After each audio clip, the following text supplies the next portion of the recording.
સમાચારોમાં આગળ વાત કરીએ વડોદરાની, જ્યાં ટ્રક અને આઈસર વચ્ચે અકસ્માતની ઘટના બની। 25 થી વધારે લોકોને ઈજા થઈ છે। આઈસરમાં 70 લોકો સવાર હતા। 30 થી વધુ લોકો ઈજાગ્રસ્ત થયા છે। એક વ્યક્તિએ જીવ ગુમાવ્યો છે। નટવરનગરમાં સામાજિક પ્રસંગમાં આ લોકો જઈ રહ્યા હતા તે સમયે ઘટના બની છે। રોંગ સાઈડથી આવેલા ટ્રકના કારણે અકસ્માત સર્જાયો છે। ભાદરવા સાંકળદા રોડ પર અકસ્માતનો બનાવ બન્યો છે। 11 એમ્બ્યુલન્સ મારફતે ઈજાગ્રસ્તોને સારવાર માટે હોસ્પિટલ લઈ જવામાં આવી રહ્યા છે। ઈજાગ્રસ્તોને સયાજી હોસ્પિટલ ખસેડવામાં આવ્યા છે। ભાદરવા પોલીસે ઘટના સ્થળ પર પહોંચી વધુ તપાસ શરૂ કરી છે। તો અકસ્માતની આ ઘટના બનતા ટ્રાફિક પણ જામ થયો, લોકોના ટોળેટોળા ઉમટ્યા અને મહત્વપૂર્ણ બાબતે કે આઈસરમાં 70 લોકો સવાર હતા।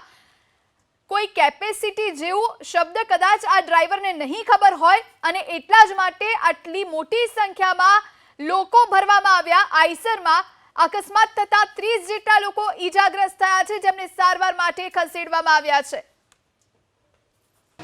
આઈસર અને ટેન્કર વચ્ચે અકસ્માત થયો। મોસાળામાં જતી આઈસર હતી।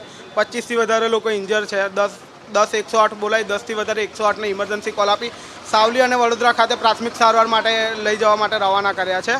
ખૂબ જ ભયાનક એક્સિડન્ટ હતો, શબ્દોમાં વર્ણવી શકાય એવું નથી, કારણ કે નાની નાની દીકરીઓ અને મહિલાઓ હતી જેને વધારે ઇન્જરી છે। અમે પ્રશાસનને વિનંતી કરીએ છીએ કે આવા ભારે વ્હીકલ, આટલી બધી પ્રજા માણસો સાધનમાં હતા તો સેફટીના પર્પઝ શું છે? આજે જાનહાનિ મોટી થઈ હોય તો આની પાછળ જવાબદાર કોણ? ખરેખર એક આ ભયાનક અકસ્માત છે। આની પાછળ હું વિનંતી કરું છું પ્રશાસનને કે હવે તમે કંઈક સાવચેતીના પગલે, સુરક્ષાના પગલે કંઈક કાયદો બનાવો। અકસ્માતની અંદર ભાઈ આ તો બેદરકારી કારણે થયો છે। ઇનિશિયલ સ્ટેજમાં લોકોને અહીંયાથી સીધા એસએસજીમાં ખસેડવામાં આવેલા છે અને એ લોકોને સારવાર મળે એનો પ્રયત્ન છે। બાકીની એક્શન પોલીસની ટીમ આવી ગયેલી છે, એને લેશે। નો આઈડિયા। અંદાજે કેટલા વ્યક્તિ હતા? 30-35 લોકો,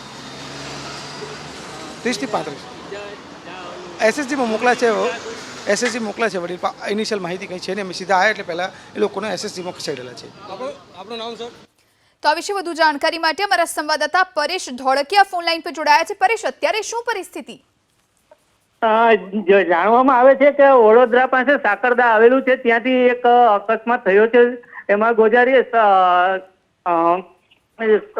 પ્રસંગે જઈ રહ્યા હતા તો ટેન્કર અને આઈસર વચ્ચે અકસ્માત થતા 30 જણા જેવા ઘાયલ થયા છે। એમાં બાળકો અને એમાં સમાવેશ છે અને એસએસજી હોસ્પિટલમાં ખસેડી લેવાયા છે।